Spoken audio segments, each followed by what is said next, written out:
What's up, y'all? Twan Eagles 215 reporting back at y'all with another video. And if you new to this channel, make sure whatever you do, hit that subscribe button. I would greatly appreciate it. I'm on the road to 200 subscribers. I'm just about there. And I appreciate everybody that shows me support, comment, all that good stuff. Right now, leave your comments down below on this Giant Eagles game. Let me know what you think. Smash the thumbs up button, guys. Let's go. As you know, as I just said, this is my Giants Eagles recap. Now, let's get into it. Carson Wentz and Boston Scott. Okay, before we get into that, guys, let's just take this into consideration. Bad weather, Carson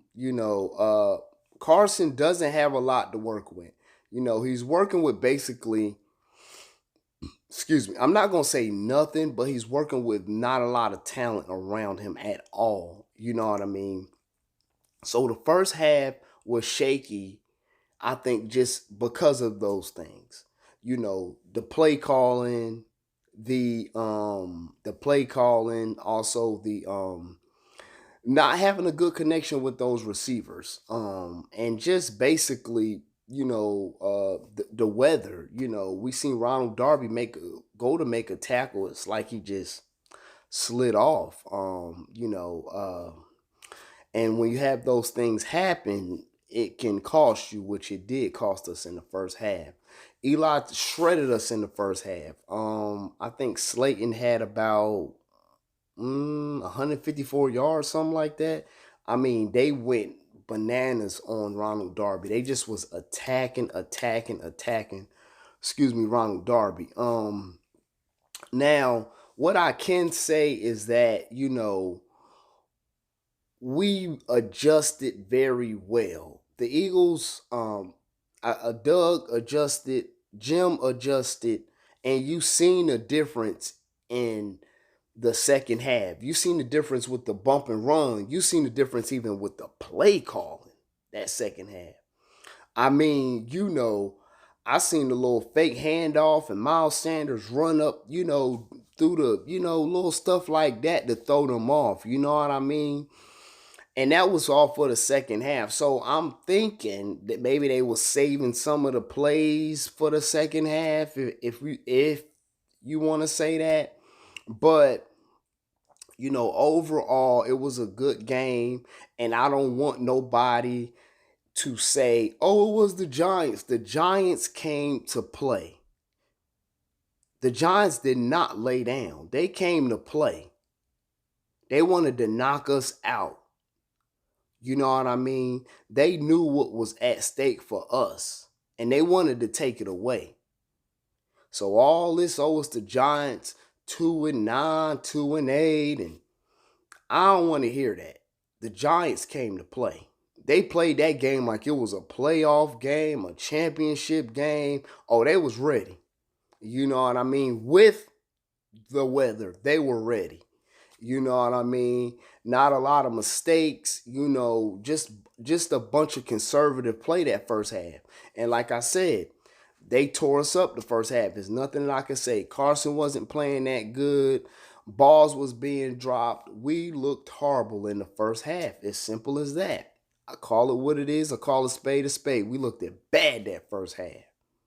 And like I said, that second half, we looked at great. We looked at like a team that had it together. We looked like a team that can come together with the offense and the defense a little bit. We looked at good when we played that second half. You know what I mean? Like I say, and I will say it a lot. Carson Wentz didn't have but so much to operate with. But guess what? He made do. And that was clutch performance. And that was Tom Brady-ish, Aaron Rodgers-ish. That last drive was. You got to give props where they deserve to be given. And I have to give it to him.